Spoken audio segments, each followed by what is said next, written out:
Welcome back. I am Pemberton, and this is Book 14, Part 4. The rise of Herod's house hits its first catastrophe. His father, Antipater, is poisoned at a banquet by a rival named Malachus, whom Herod then has killed in turn, with Roman help. Herod and his elder brother Phasaelus hold on through the chaos after Julius Caesar's murder, and Mark Antony, now master of the East, confirms them as Tetrarchs over Judea. But then the storm breaks. The Parthians invade, backing the last Hasmonean, Antigonus, the son of Aristobulus. Jerusalem falls to them. Phasaelus is taken and dies. The high priest Hyrcanus is mutilated to disqualify him, and Herod, with his family, flees by night for his life toward the desert fortress of Masada and the south. Let us take up the story. At about the same time, affairs in Syria fell into great disorder, for the following reason. Caecilius Bassus, who belonged to Pompey's party, plotted treacherously against Sextus Caesar, killed him, took over his army, and seized control of public affairs for himself. This led to a major war around Apamia, when Caesar's generals came against Bassus with an army of cavalry and infantry. Antipater also sent help to them, along with his sons, because he remembered the favors they had received from Caesar. For that reason he thought it only right to seek punishment on Caesar's behalf and take revenge on the man who had murdered him. As the war dragged on for a long time, Marcus came from Rome to take over the government that had belonged to Sextus. But Caesar himself was killed by Cassius and Brutus in the Senate house, after he had held power for 3 years and 6 months. That event, however, is told elsewhere. When the war that followed Caesar's death had begun, and the leading men had gone off in different directions to raise armies, Cassius came from Rome into Syria to take command of the army camped at Apamia. After he raised the siege, he brought both Bassus and Marcus over to his side. Then he went through the cities, gathering weapons and soldiers, and imposed heavy taxes on them. He especially oppressed Judea, from which he demanded 700 talents. When Antipater saw the state thrown into such fear and confusion, he divided up the collection of the money. He appointed his 2 sons to gather part of it, assigned another part to Malachus, who was hostile to him, and gave the rest to others. Because Herod collected what was required of him from Galilee before the others did, he stood in the highest favor with Cassius. Herod considered it wise to build friendship with the Romans and win their goodwill at the expense of others. Meanwhile, the curators of the other cities, together with their citizens, were sold as slaves. Cassius reduced 4 cities to slavery, the 2 strongest of which were Gophina and Emos, along with Lydia and Thamna.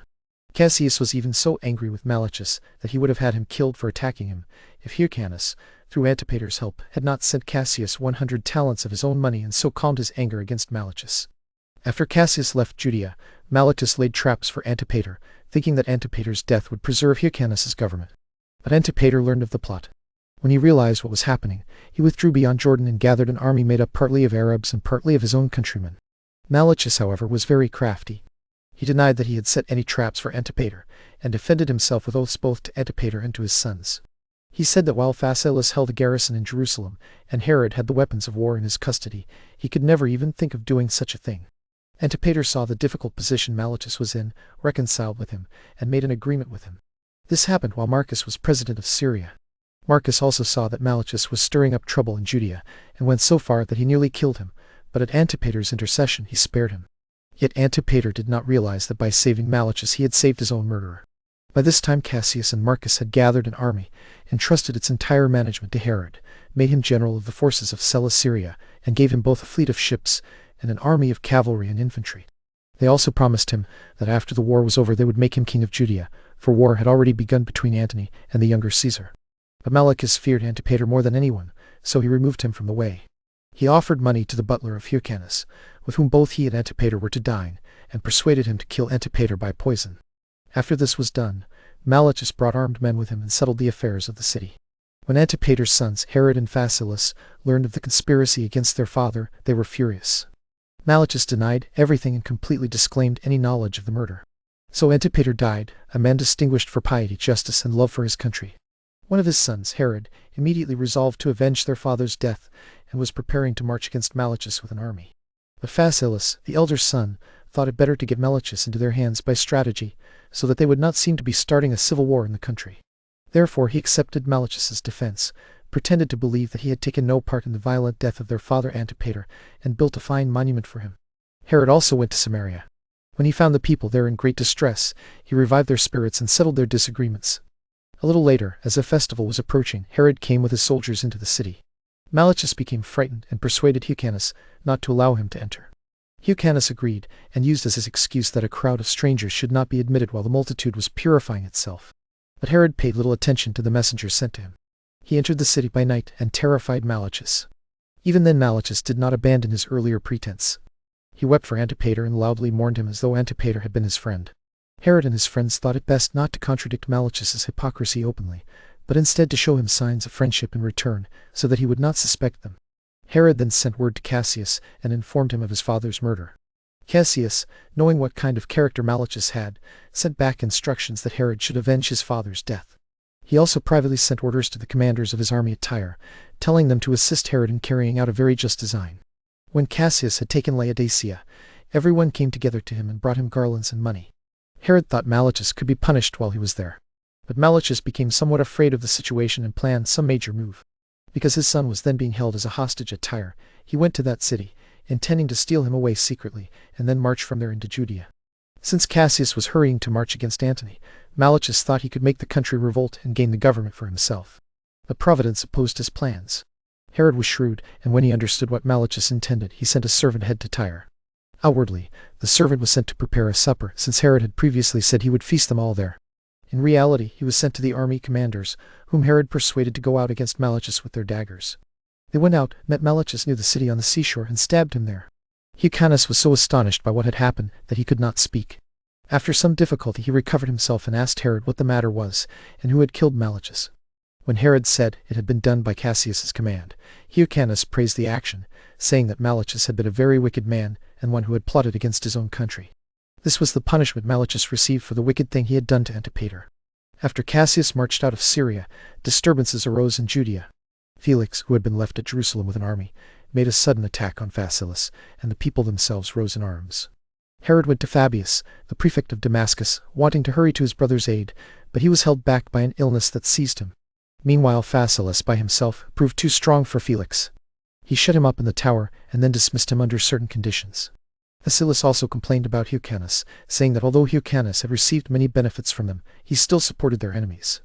Malchus's brother had caused many places to revolt, kept garrisons in them, and especially held Masada, the strongest fortress of all. In the meantime Herod recovered from his illness, came back, took from Felix all the places he had gained, and dismissed him also under certain conditions. Ptolemy, the son of Menneus, brought Antigonus, the son of Aristobulus, back into Judea. Antigonus had already raised an army, and had won Flavius over with money, partly because Flavius was related to him. Marion also helped him. Cassius had left Marion to rule Tyre like a tyrant, for Cassius had seized Syria and held it under tyrannical control. Marion marched into neighboring Galilee, captured 3 of Herod's fortresses, and placed garrisons in them to hold them. But when Herod came, he recovered everything Marion had taken. He treated the Tyrian garrison very courteously, and even gave gifts to some of the soldiers because of his goodwill toward that city. After settling these matters, Herod went to meet Antigonus, fought him in battle, defeated him, and drove him out of Judea as soon as he had entered its borders. When Herod came to Jerusalem, Hyrcanus and the people placed garlands on his head. Herod had already formed a family connection with Hyrcanus by becoming engaged to one of his descendants, and for that reason he took even greater care of Hyrcanus. He was to marry the daughter of Alexander, the son of Aristobulus, who was also the granddaughter of Hyrcanus. By this wife Herod later had 3 sons and 2 daughters. Before this, he had also married another wife from a lower-ranking family of his own nation. Her name was Doris, and by her he had his eldest son, Antipater. Antonius and Caesar defeated Cassius near Philippi, as others have related.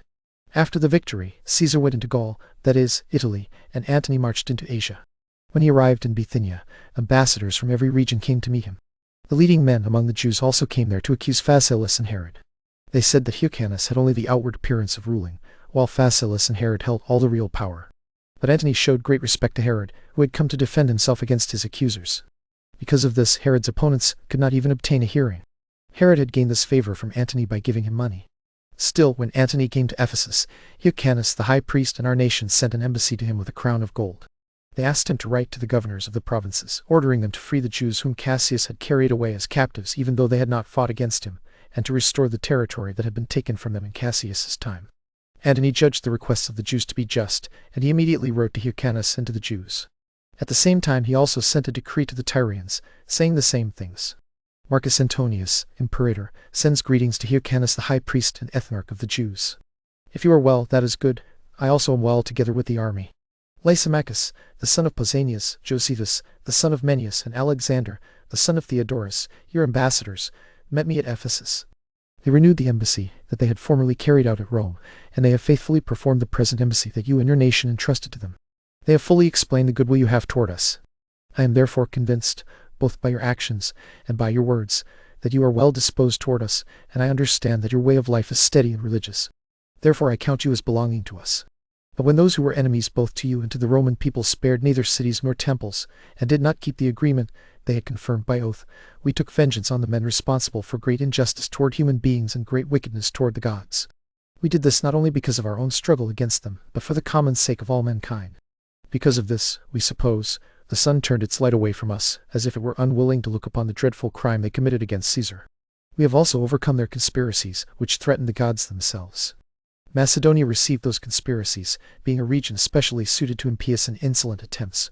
We defeated the disorderly crowd of men, half mad with hatred against us, whom they gathered at Philippi in Macedonia, after they had seized positions suited to their purpose, and, as it were, walled them in with mountains reaching down to the sea, where the passage was open through only one gate. We gained this victory because the gods had condemned those men for their wicked undertakings. Now Brutus, when he fled as far as Philippi, was shut in by us and shared the same destruction as Cassius. Since these men have now received their punishment, we suppose that we may enjoy peace from now on, and that Asia may rest from war. Therefore we make the peace that God has given us common also to our allies, so that the body of Asia has now recovered, through our victory, from the sickness it had suffered. So, keeping both you and your nation in mind, I will take care of whatever may be to your advantage. I have also sent written letters to the several cities, ordering that if any persons, whether free people or slaves, were sold under the spear by Caius Cassius or by his subordinate officers, they are to be set free. I want you to make good use of the favors that I and Dolabella have granted you. I also forbid the Tyrians to use any violence against you, and I order them to restore whatever places belonging to the Jews they now possess. I have also accepted the crown that you sent me. Marcus Antonius, Imperator, sends greetings to the magistrates, senate, and people of Tyre. The ambassadors of Hyrcanus, the high priest and ethnarch of the Jews, appeared before me at Ephesus and told me that you possess part of their country, which you entered under the rule of our enemies. Since, therefore, we have undertaken a war to obtain the government, have taken care to act according to piety and justice, and have brought to punishment those who neither remembered the kindnesses they had received nor kept their oaths, I require you to be at peace with those who are our allies. I also require that what you took through the help of our enemies shall not be counted as your own, but shall be returned to those from whom you took it. None of those enemies received their provinces or their armies as a gift from the Senate. Instead, they seized them by force, and gave them violently to those who became useful to them in their unjust actions. Since those men have now received the punishment due to them, we want our allies to keep undisturbed whatever they formerly possessed. You must restore all the places belonging to Hyrcanus, the ethnarch of the Jews, that you have held, even if you held them only one day before Caius Cassius began an unjustifiable war against us and entered our province. Do not use any force against him in order to weaken him, so that he may be unable to manage what is his own. But if you have any dispute with him about your respective rights, you may plead your case when we come to the places concerned, for we will preserve the rights of our allies equally and hear all their causes. Marcus Antonius, Imperator, sends greetings to the magistrates, senate, and people of Tyre. I have sent you my decree, and I want you to see that it is engraved on the public tablets in both Roman and Greek letters, and that it stands engraved in the most prominent places, where everyone may read it. Marcus Antonius, Imperator, one of the triumvirate over public affairs, made this declaration: since Caius Cassius, in the revolt he made, plundered a province that did not belong to him, though it was held by garrisons camped there while they were our allies, and since he treated the nation of the Jews, which was in friendship with the Roman people, as if it were at war and robbed it, and since we have overcome his madness by arms, we now correct by our decrees and judicial decisions what he laid waste, so that these things may be restored to our allies. As for whatever has been sold from the possessions of the Jews, whether persons or property, let it be released, the persons into the freedom they originally had, and the property to its former owners. I also will that anyone who does not obey this decree of mine shall be punished for his disobedience. If such a person is caught, I will make sure that the offenders suffer the punishment they deserve. Antony wrote the same thing to the Sidonians, the Antiochians, and the Aradians. We have therefore presented these decrees as lasting evidence of the truth of what we have said, that the Romans showed great concern for our nation. After these events, Antony came into Syria. Cleopatra met him in Cilicia, and made him fall in love with her. Around the same time, 100 of the most powerful Jews came to accuse Herod and his associates, choosing the most eloquent men among them to speak for their side. Messala answered them in defense of the young men, and all this took place in the presence of Hyrcanus, who was already Herod's father-in-law. Antony heard both sides at Daphne.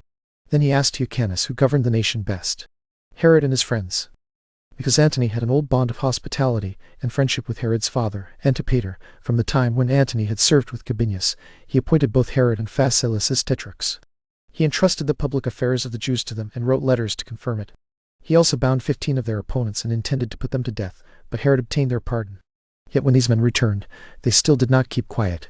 1,000 Jews came to Tyre to meet Antony there, because word had spread that he would come to that city. But Antony had been influenced by the money Herod and his brother had given him, so he ordered the governor of the place to punish the Jewish ambassadors who were trying to bring about political change, and to establish the government under Herod. Herod hurried out to them, with Hyrcanus beside him, since they were standing on the shore in front of the city. He warned them to leave, because great harm would come upon them if they continued with their accusation. But they would not accept his warning. Then the Romans rushed at them with daggers, killed some, wounded many more, and the rest fled home and remained there in great fear. When the people cried out against Herod, Antony became so angry that he killed the prisoners. In the 2nd year after this, Pacorus, the son of the king of Parthia and Barzapharnes, a Parthian commander, took possession of Syria. Ptolemy, the son of Menneus, had now died, and his son Lysanias took over his government. Lysanias made a league of friendship with Antigonus, the son of Aristobulus, and to secure it he used the influence of that commander, who had great power over him. Antigonus promised to give the Parthians 1,000 talents and 500 women if they would take the government away from Hyrcanus, give it to him, and also kill Herod. Although he did not actually pay them what he had promised, the Parthians still invaded Judea for that purpose and brought Antigonus with them. Pacorus went along the coast, while Barzapharnes, the commander, went through the inland region. The Tyrians shut Pacorus out, but the Sidonians and the people of Ptolemais received him. Pacorus then sent a troop of horsemen into Judea to inspect the condition of the country, and to assist Antigonus. He also sent the king's butler, who had the same name as himself. When the Jews who lived around Mount Carmel came to Antigonus, and were ready to march with him into Judea, Antigonus hoped to gain part of the country with their help. The place was called Dryne. After some others came and joined them, the men secretly attacked Jerusalem. When still more people came to them, they gathered in large numbers, advanced against the king's palace, and besieged it. But when the parties of Phasaelus and Herod came to support the other side, a battle took place in the marketplace. The young men defeated their enemies, chased them into the temple, and sent armed men into the neighboring houses to keep them confined. But those men had no one to support them, and the people who rose up against them burned both them and the houses. A little later Herod took revenge on these seditious enemies for the injury they had done him. He fought them and killed a great number. Daily skirmishes followed, while the enemy waited for the crowds from the countryside to arrive for Pentecost, the feast so called among us. When that day came, many tens of thousands of the people gathered around the temple, some armed and some unarmed. Those who came guarded both the temple and the city, except for the part belonging to the palace, which Herod guarded with a few of his soldiers. Phasaelus took charge of the wall. Herod, with a body of his men, made a sudden attack on the enemy lying in the suburbs. He fought bravely and put many tens of thousands to flight. Some fled into the city, some into the temple, and some into the outer fortifications, for there were such fortifications in that place. Phasaelus also came to help him. Yet Pacorus, the Parthian general, was admitted into the city at Antigonus's request, along with a few of his horsemen. He claimed that he had come to quiet the disorder, but in truth he had come to help Antigonus obtain the government. When Phasaelus met him and received him kindly, Pacorus deceitfully persuaded him to go in person as an ambassador to Barzapharnes. Phasaelus suspected no harm and agreed to the proposal. Herod, however, did not approve, because he distrusted the treachery of these barbarians. He urged Phasaelus, instead, to fight those who had entered the city. So Hyrcanus and Phasaelus both went on the embassy. Pacorus left with Herod 200 horsemen and 10 men called the freemen, and then escorted the others on their journey. When they reached Galilee, the governors of the cities there came out to meet them under arms. At first Barzapharnes also received them cheerfully and gave them presents, though afterward he plotted against them.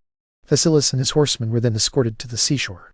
But when they heard that Antigonus had promised the Parthians 1,000 talents and 500 women if they would help him against them, they quickly began to suspect the barbarians. Moreover, someone informed them that traps had been laid for them by night, while a guard had secretly surrounded them. They would already have been seized if the Parthians had not been waiting until Herod was captured by those around Jerusalem. Otherwise, after Hyrcanus and Phasaelus were killed, Herod might learn of it and escape from their hands. This was the situation they now faced, and they could see who was guarding them. Some people urged Phasaelus to flee at once on horseback and stay no longer. One man, Flavius, pressed him more earnestly than all the rest. He had learned of the treachery from Saramalla, the richest of all the Syrians at that time, who also promised to provide ships to carry Phasaelus away, since the sea was very near them. But Phasaelus did not want to abandon Hyrcanus or put his brother in danger. Instead he went to Barzapharnes and told him that he was not acting justly by devising such a plot against them. If Barzapharnes wanted money, Phasaelus said, he would give him more than Antigonus had promised. Besides, it was a horrible thing to kill men who had come to him trusting in his oaths, especially when they had done him no injury. But the barbarians swore to him that none of his suspicions were true, and that he was being disturbed only by false reports. Then Barzapharnes went away to Pacorus. As soon as he had gone away, some men came and bound Hyrcanus and Phasaelus. Phasaelus bitterly accused the Parthians of breaking their oath. Meanwhile, the butler who had been sent against Herod had orders to lure him outside the city walls and seize him there. But Phasaelus had already sent messengers to warn Herod of the Parthians' treachery. When Herod learned that the enemy had captured them, he went to Pacorus and to the most powerful men among the Parthians, as though they were in command of the rest. They knew the whole situation, but dealt with him deceitfully and pretended otherwise. They told him that he should go outside the walls with them and meet the men who were bringing him his letters, because those men had not been captured by his enemies, but were coming to report the success Phasaelus had achieved. Herod did not believe them, because he had also heard from others that his brother had been seized. The daughter of Hyrcanus, whose daughter he had promised to marry, also warned him not to trust them. This made him still more suspicious of the Parthians. Though other people did not pay attention to her, Herod trusted her, since he regarded her as a woman of very great wisdom. The Parthians then consulted about what they should do. They did not think it wise to make an open attack on a man of Herod's importance, so they postponed their decision until the next day. Herod, however, was deeply troubled. He was more inclined to believe the reports he had heard about his brother and the Parthians than to trust the opposite story being told to him. He therefore decided that when evening came he would use the darkness to flee, and would not delay any longer, as though the danger from the enemy were still uncertain. So he set out with the armed men who were with him. He placed his wives on pack animals, along with his mother, his sister, the woman he was about to marry, Mariamne, the daughter of Alexander, the son of Aristobulus, her mother, the daughter of Hyrcanus, his youngest brother, all their servants, and the rest of the multitude that was with him. Without the enemy knowing it, he made his way toward Idumea. No enemy who saw him in that condition could have been so hard-hearted as not to pity his fate. The women dragged their infant children along with them, leaving their country behind and their friends in prison. They went with tears in their eyes and sorrowful cries, expecting nothing except misery. Herod himself, however, rose above the wretchedness of his situation and kept his courage in the middle of his misfortunes. As he went along, he urged every one of them to keep up their spirits and not surrender to grief, because grief would only slow their flight, and flight was now their only hope of safety. In response to his urging, they tried to endure their calamity with patience. Yet, at one point Herod almost killed himself. A wagon overturned, and his mother was in danger of being killed. His distress over her was one reason. The other was his fear that the delay would allow the enemy to catch up with them in pursuit. As he drew his sword and was about to kill himself with it, the people who were present restrained him. Because they were many, they overpowered him. They told him that he ought not abandon them and leave them as prey for their enemies. They said it was not the act of a brave man to free himself from his own troubles, while ignoring his friends who were suffering the same dangers. Herod was forced to give up that dreadful attempt, partly because he was ashamed of what they said to him, and partly because so many people would not allow him to do what he intended. He comforted his mother, gave her all the care that the circumstances allowed, and then hurried on by the route he had chosen, toward the fortress of Masada. Along the way he had many skirmishes with the Parthians who attacked and pursued him, and he defeated them all. Nor was Herod free from attacks by the Jews during his flight. When he had gone 60 furlongs from the city and was on the road, they fell upon him and fought him hand to hand. He put them to flight, and defeated them too, not like a man in distress and under necessity, but like someone excellently prepared for war and fully supplied with everything he needed. In that very place where he defeated the Jews, he later built a splendid palace, surrounded it with a city, and called it Herodium. When he reached Idumea, at a place called Thressa, his brother Joseph met him. Herod then held a council to consider all his affairs and decide what should be done in his circumstances. A large multitude was following him in addition to his mercenary soldiers, and Masada, the place to which he intended to flee, was too small to hold so many people. So he sent away the greater part of his company, more than 9,000 people. He ordered them to go in different directions and save themselves in Idumea, and he gave them money to buy provisions for their journey. Herod took with him those who were least burdened and closest to him, and came to the fortress. There he placed his wives and his followers, 800 people in all. The place had enough corn, water, and other necessities. After settling them there, he went straight to Petra in Arabia. When daylight came, the Parthians plundered all Jerusalem and the palace. They spared nothing except Hyrcanus' money, which amounted to 300 talents. A great deal of Herod's money escaped them, especially everything he had prudently sent into Idumea beforehand. What they found in the city was not enough for the Parthians, so they went out into the countryside, plundered it, and demolished the city Marissa. In this way Antigonus was brought back into Judea by the king of the Parthians, and he received Hyrcanus and Phasaelus as his prisoners. But he was deeply disappointed that the women had escaped, because he had meant to give them to the enemy as part of their reward, together with the money he had promised them. Since Hyrcanus was being guarded by the Parthians, Antigonus feared that the people might restore the kingdom to him. Therefore he cut off Hyrcanus' ears, making sure that the high priesthood could never again come to him, because he was now maimed, and the law required that this dignity belong only to someone whose body was complete. At this point one cannot help admiring the courage of Phasaelus. He understood that he was going to be put to death, but he did not regard death itself as something terrible. What he considered most pitiable and dishonorable was dying in the way his enemy chose for him. Since his hands were not free, and his bonds prevented him from killing himself with them, he struck his head against a great stone and took his own life. He believed this was the best thing he could do in such distress, because it kept the enemy from putting him to whatever death they pleased. It is also reported that after he had made a severe wound in his head, Antigonus sent physicians to heal it, but ordered them to pour poison into the wound, and so killed him. Before Phasaelus was completely dead, however, he heard from a certain woman that his brother Herod had escaped the enemy. After that he accepted death cheerfully, because he now left behind someone who would avenge his death, and who was able to punish his enemies. And we will halt there, with Antigonus crowned in Jerusalem by Parthian arms, Herod's brother dead, and Herod himself a fugitive with his family barricaded at Masada and his back to the wall. It is the lowest point of his career and, as so often, the launch pad for his most audacious move. Next time, in Part 5, the close of Book 14, Herod's desperate journey across the winter seat of Rome, the astonishing afternoon when the Roman Senate proclaims this Idumean adventurer king of the Jews, adds his long, bloody campaign back to make the title real, ending with the storming of Jerusalem and his marriage to the Hasmonean princess Mariamne. Mind the footnotes, and beware the folly. And before the lamp goes out, a small request. If something tonight taught you, or surprised you, or simply delighted you, do leave a comment and tell me what it was. And if there is a work, an author, or a tale you should like me to take up next, set it down there as well. I read every one, and many an episode has begun its life as a viewer suggestion. Until next time.